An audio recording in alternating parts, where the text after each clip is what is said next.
Fishful Thinker Television, brought to you by Sportsman's Warehouse, America's premier outfitter, Peterson Toyota and Toyota Trucks, moving forward.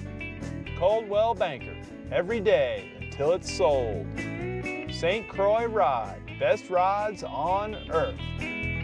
Evinrude, spend more time on the water.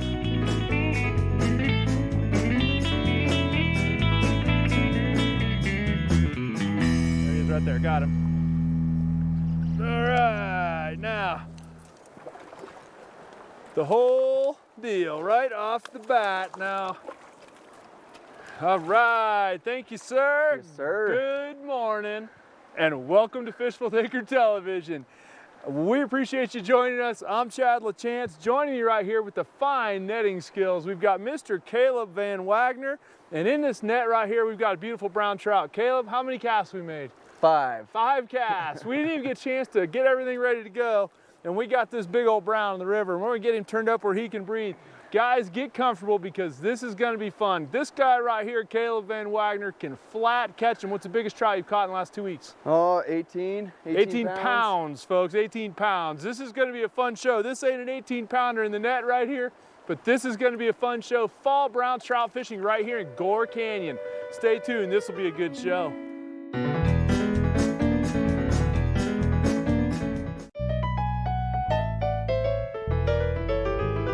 All right, folks, welcome back. There's our first trout of the morning, and I'm not kidding, we've made 5 casts. If you look, there's a blue spot on his gill cover right here.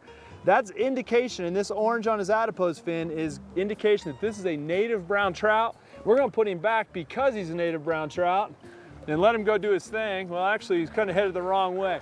But the reality of the situation is some of these trout spawn naturally, and that's what we're here to look at. Thanks, Caleb, for getting him out of here. It's October, it's the middle of October, towards the end of October in Colorado. We're in Gore Canyon, this is the Colorado River. These brown trout will be staging to spawn. You can see we're in a big deep run here.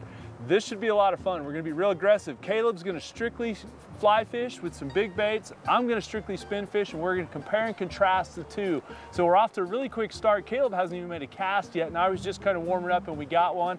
God hit that fish on a 4-inch unscented soft jerk bait put on a jig head right here. We'll get that bait to lay out flat, but it's a relatively big bait by trout standards. We'll show you this a little bit closer here in a minute, but gonna be a fun show. We're gonna try to pique these trout's aggression. You think you can get them with a big streamer? I believe so, it's the goal. It's the goal, all right. Well, this should be good. Let's get after him. Why don't you make some casts? All right, see what we can do. Real quick, here's my setup. It's my favorite bass rod, 6 foot 8 inch medium power, extra fast action St. Croix spinning rod. This happens to be an Avid. My standard Sauron size 20 reel, 15 pound Fireline tracer braid. Now that's heavy for trout, has nothing to do with the size of the trout. It's the lures I'm presenting, which we always say. Got a leader, starts right here where my finger is. Got a little fluorocarbon leader, it's 8-pound test. Got a 1/4 ounce jig and a 4-inch soft plastic unscented because of the flies and lures only regulation. Now, Caleb, what do you got? You got a custom tied, what? What do you call it? What is it? Well, we like to call it the rattler because we tie little rattle beads into it. And I think that makes a big difference for these fish, you know. If you get a little bit of noise, a lot of fish rely on their lateral lines. So if you can give them a little noise, a little water movement, I think that makes a big difference. So you've actually got a glass rattle tied or a metal rattle of some sort tied inside that fly? Yep. Nice. You don't hear that a lot. As with any other episode on Fishful Thinker, we're working really hard at establishing a pattern. Where are the fish sitting? Are they sitting on inside bends, outside bends? Are they sitting in some of the pockets? Are they sitting in sunny spots or shady spots? And then we'll figure out, are they in deep water or shallow water? And then of course from there, what baits, how fast of a bait and all that, what baits will they bite? So we'll establish that pattern. I just got bit right here, right here, dude. So there are definitely a bunch of fish here. There he is. Oh. I know you're new at this and all, but... Well, I'm thinking about getting into it anyway. I think you should take up fly fishing. I've read a lot about it. Yeah? Right now I'm in the research. I hear every now and then you can catch it like 8 or 9 pounder if you do it right. Well, that's why I hunt big fish, because I'm not expected to catch as many. Ah, there you go. I'm a 1 fish a day kind of guy. Way downtown, letting that jig hang in the current. Now this fish is way downstream and this might take a minute. I really don't think he's huge, but he's way down there. Again, I was just talking about the advantage of spinning gear. I can really throw it a long ways and I just bombed that one. I mean, that cast is probably 50 yards across the river and downstream. Let the jig swim across in the current, and he choked it, no problem, just absolutely choked it. And once again, I just don't think enough guys fish jigs in the river. And again, I don't think this fish is well, he's actually better than I thought he was. We'll get him over here and net him. Caleb, if you'd grab that net, I'd appreciate it, sir. But wait, look at that perfect hook right in the tip of the snoot. Thanks very much, Mr. Van Wagner. Now, you hold that for a sec. We'll get him out and show him to everybody. It'll come right out. It's a barbless jig, so it'll come right out, and I'll show him to people. And you can see the size of that jig for the size of that fish. But another beautiful brown. You know, I don't know. Again, it's another native fish, and they're in here spawning. That's a good-looking fish. And if you look at the size of the bait he just ate, that's what I'm talking about. Brown trout are predators. He's got to, in my book, what amounts to a jig. It's a fly with a huge cone head on the front of it. It's basically a jig for fly tackle. You look at the size of that fly, you look at the size of the bait that I'm throwing right here, they're gigantic baits. This thing has not only a cone head on it, but it has bead eyes as well. It's a ridiculously heavy bait, similar to a jig. Now you're throwing that on a 6-weight fly rod, is that right? Yes, sir. And how heavy is your tippet? My tippet, I'm running a 4X leader with a little bit of 5-pound tippet on there, so relatively light for the size of the bug. For the size of that fly, yeah. All the way across, once again, we're using the spinning gear to get to water that a lot of guys don't get to. All the way on the other side. You can't wade across here, at least not safely. And very few fly guys can make that throw. And by having a jig, if you look over here where I just hooked this fish, where I just hooked this nice brown over there, it's a solid wall. And thanks, Caleb, for being ready for that. Come on over here, buddy. Got him. Nice network on that one. That's a beautiful brown. We'll keep him in the water here. Oh man, did he eat that thing. All right, another gorgeous brown. Man, these are carbon coyote. He's got that same tattoo you were mentioning. So this is another wild spawned fish, and beautiful colors. Look at all the colors on them. I love those. Nice, long, healthy fish. We'll get him down here in the drink. There he goes. Absolutely beautiful. So far the jig's clicking. We've tried a few different baits, but the jig's the only thing that's consistent. I think these browns are sitting real tight in the deep stuff to the bottom. Nothing gets to the bottom faster and more effectively than a jig. What do you think? I think you're exactly right. Happy times. Want to do it again? I think so.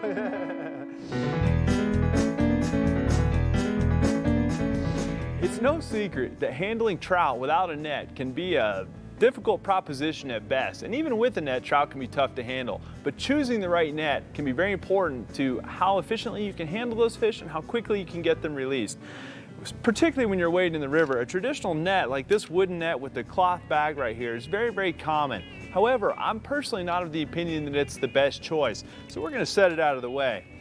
If you're in a bigger river like we were today, a longer handled net like this coupled with a rubber bag is a really good choice because it allows me to reach out and get fish out of deeper water and heavier current.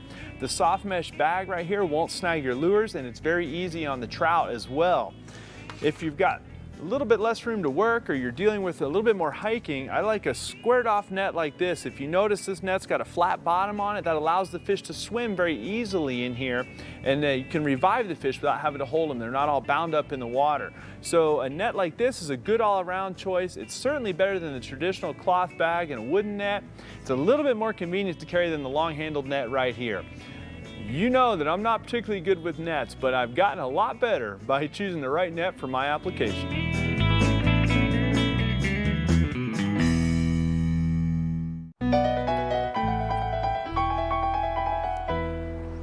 There's just something isn't right about my color. That's another flash.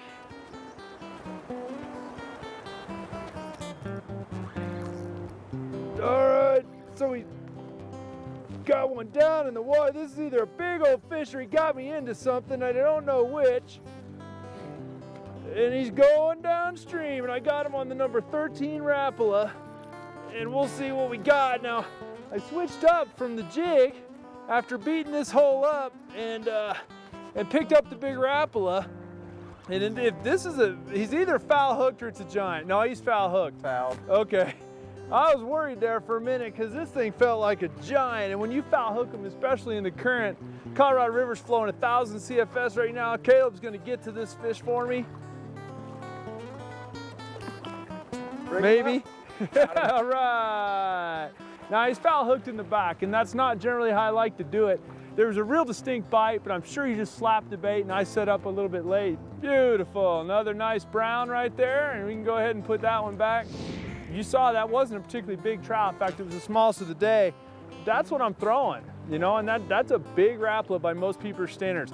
Again, I got on the heavy braid with the fluorocarbon leader. We can land those fish in a hurry. Unless they're foul hooked, I can land them in a hurry, and that helps. I think it's easier on the fish. Some guys don't like trebles because they say, oh, it tears up the fish. But the flip side is with tackle like this, I can get them to me in a hurry and get them released. So it works out pretty good. We'll keep mixing up the jig and the floating bait and see if we can continue to catch them with it.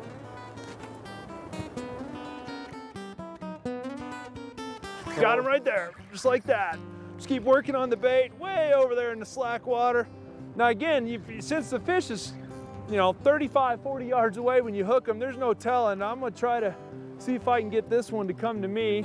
Again, he doesn't look like a monster, but that's two in one spot since I switched baits. He's coming. I'm gonna surf this one against the current. It's easier on the fish.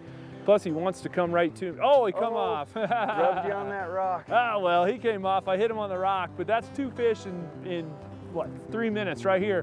Part of fishing for big fish, and you and I have talked about this on the ride up here.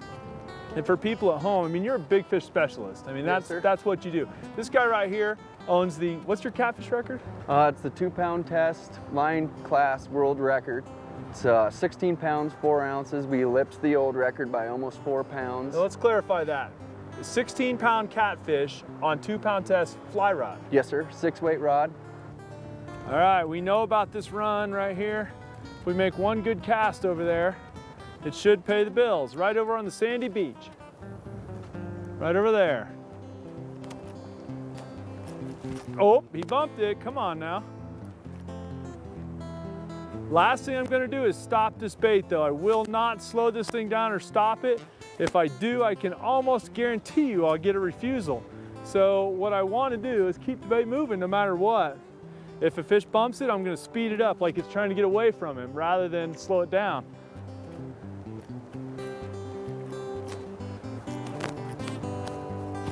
Boom, there we go. I knew he's over there. You just a matter of keep working on him and keep harassing him. And he's got me in the heavy current. Come on out of there. Now, working the bait real fast, real erratic. And again, like we just finished talking about, you either fish for big fish or average fish. We knew this was an average fish spot. We caught a couple average ones out of it, and guess what? I caught another average fish out of there. Boom, there's a big one right there. That one hit like a train wreck down there. There's a nice 2-pound fish. It's a good one right there. Now, I threw it down to the tail end of that pool. This fish is a lot bigger than the other ones, and he may be, I'm gonna have to move down with him maybe. He might be foul hooked too. I don't know, but he feels big and he train wrecked this bait. All right, just point him to me. I can get him right here, Chad. Absolutely clobbered it. I'm coming. Keep the line right tight. Here. Here he is right, oh, that's a nice one right there. Look at this fish, nice. Look at that one, yes, that's what we're looking for. Holy smokes, what a fish. How about that for a brown? Now guys, that's the kind we're looking for. That's a beautiful brown. That's why you throw big baits a lot of the time. I mean, this is public water, holding down the lake here, we're here in the drink, but this is public water. Anyone can come fish here. Absolutely gorgeous brown right there. Look at the colors, fall spawners. Now you can see this natural blue that's in them right here. What a pretty, pretty fish. Beautiful fish, and we'll get him out of this net altogether and see you let him go gentle. Oh man. There he goes.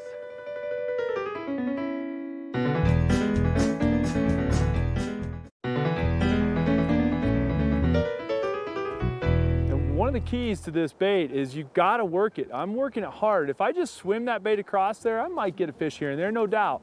But more often than not, and we do it all over in all different rivers and all different situations, making that bait crazy and erratic is the deal, you know? Yep, the aggression bite every time. Aggression, that's it. It's reaction, it's aggression, it's anything but feeding it to them. Right, and a lot of times, didn't mean to cut you off. A lot of times this time of year, those little rainbows they'll follow right behind these browns and waiting for eggs to drop out, and that's another reason they're going to hit that rainbow bait. It's because they're chasing them off, they're eating their eggs. It's kind of an intuitive, instinctive thing that exactly. Get out of here, yeah. Okay.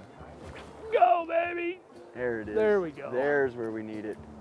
Right now. Wham! We might have fished it out. Yeah. Well, ooh, got him. Got him, got him, got him, got him. Right on the same seam. Right on the same seam. Have you guys ever heard of pattern fishing? Have we ever tried to illustrate pattern fishing to you guys? Not well, familiar with it. You never heard of that, huh? Not familiar with it. I think it's safe to say we've got a pattern working right here because another 18-inch fish. Another good size one right there, and he's going to come do the same thing, come across this big flat run. That's another nice one, dude. Oh, and I'm kind of in a weird spot right here. All right, is he coming around? Coming right at me. And bring that one back over here if you would, Caleb, and I'm going to get up on the bank. And come down to you. Okay, keep the line out tight. right there. Oh, there we go. Oh, got it. Oh. Hey, you can net for me anytime. I appreciate it. Another gorgeous one. I'm just gonna hold him real quick. Oh, Chad, oh. Chad. It's all a matter of finding the presentation of the bait, you know, what do they eat and what colors. But second, if not most importantly, I think, is to find structure. Right. Because all fish need to feel secure with where they're at. All ambush feeders for sure. Exactly. And all really, yeah, any fish, I agree. Structure is more important. You can't catch them where they aren't. Exactly. So it doesn't matter how fancy your fly or lure or presentation is, if they're not there, you're not going to catch them. There's nothing to That's catch. obviously what this spot is about. It's loaded with fish right here. Exactly. It's just a matter of me figuring out how to get them there. Now, the only reason they're tough on the fly rod is you can't get the throw from here. But with a 6.5 foot medium heavy St. Croix and braided line and a lure as big as a giant Rapala like this, you can get it there. Exactly. I'm sure and that then some. if you could get it, if you had a 10 weight and a sailfish fly, you could probably do damage too. Yeah. It's all a matter of figuring out where they're holding. Yep. And on any given day, it changes, you know.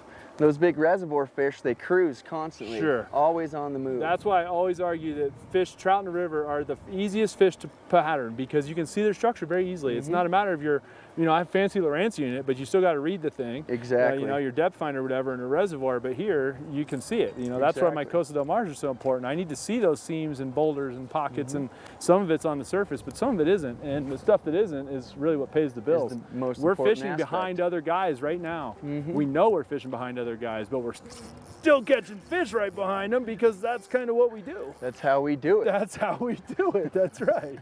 And so, you know, that's the whole deal. Now, that's the same scene. I mean, we can stand here and talk all day, and I could keep picking them off every few minutes out of there. This is a much smaller one. So we're going to kind of horse him across the current. One of the advantages, I think, of the spinning tackle is I can get fish to me in a hurry. And I think that makes it easier on the fish. Little Van Wagner with a spin pole in his hand. See that? That's love right there. That's fishing with an open mind, and I'm happy for you. We got it right there. Oh, man. See what happens when we hand you a spinning rod? The world goes backwards. Oh, geez. My netting skills are once again there. But you know what? I think it's open-minded of you to take a swing at it, and also evident of how much the distance is so important. Well done, dude. Now, I hope you don't have any like weird mojo now because the trout bum went after it, but very open-minded of you. I'm impressed. Hey. It just goes to show the fish are all over there. If you can throw over there, you can catch them. If you throw over here, we haven't in 4 hours of fishing. So good Chad stuff. gave me a quick rundown. I didn't even know how to cast the thing, so he showed me how to cast it real quick, put it over there, did what he said, and well, you're a good student because that's about a 60, 50-yard throw. Well, our day has come to an end here on the Colorado River. We're at the very mouth of Gore Canyon. We have absolutely caught the fire out of the brown trout here, but only using a very key thing, and that is a very erratic retrieve. Either the jig that I hopped really hard or the jerkbait that I worked really hard across the current. Those are the only two things that got bit at all, really. You got some follows. Yeah, got some follows. They'd follow me right up to the bank until I had no more room to strip it, and I just don't think I could get two things. I don't think I could get down fast enough to where they were right off the bat, and I couldn't strip it as fast, you know? I mean, I think it was the erratic cast, definitely. I think so. The other possible is the distance, because really everything I caught today was from the far bank to about a third of the way out. We caught nothing with any tactic on this side of the river. There's only access down that side, and there has been for a very long time, and that probably helps as well, right? Oh, sure. Those fish know which side the pressure comes from, and if they hang out there and they don't get bit, you know, they're going to hang out over there. And they see our shadows, hear our noise. They're pretty perceptive. I mean, this is their habitat. Well, and these fish are mostly naturally reoccurring in here. They've been caught most likely before. Certainly, they've seen a lot of baits. Besides just being on the other side of the river, getting to the bottom of the other side of the river in a hurry, which is where the jig was really important, I think, is it hit the bottom and boom, right there. If you were going to come back tomorrow, what would you do different? Oh, I might try to find a way to cross the river for starters. There you go. That's probably the best answer right there. Yeah. If you did that, you'd have access to fish that were easier to catch. Definitely. And maybe tie up some real heavy buggers to get down. Something really fast. Yeah. Nice. Now, you're a big fish specialist, which means that's a very small percentage of the population, which means you're going to strike out more as well. And I think that's important to note. He could have came along here with a size 18 nymph and nymphed his way through and probably caught some fish. Sure, yeah. You know, I mean, cookie cutter browns, I could have caught, 10, 15 of them. Or, with tiny little guys, though, so when you swing for the fences, sometimes you strike out. That's right. That's part of the game. That's it. And it's worth it to catch big fish. You have to fish for big fish. Oh, definitely. Caleb, will you come on the show with us again? Definitely. All right, I appreciate it, folks. Caleb Van Wagner, you're going to see more of this guy in the future. Good with video, most importantly, really, really good with a fishing rod. Maybe he didn't show up here today, but believe me, we know he can do it. So thank you guys for watching Fishful Thinker. If you know a guy that's a fly guy or spin guy, go fishing together. You'll learn from each other. We appreciate it, and we'll see you next week. And oh, come on now, Chad. Don't get in a hurry. Let him eat it. Oh, fish. Oh, Chad, come on. I know there's a fish. Oh. It's a nice fish. I can't believe I dropped it. I can. I've seen your show. Just gonna hit the other bank. Holy sh! What went wrong there?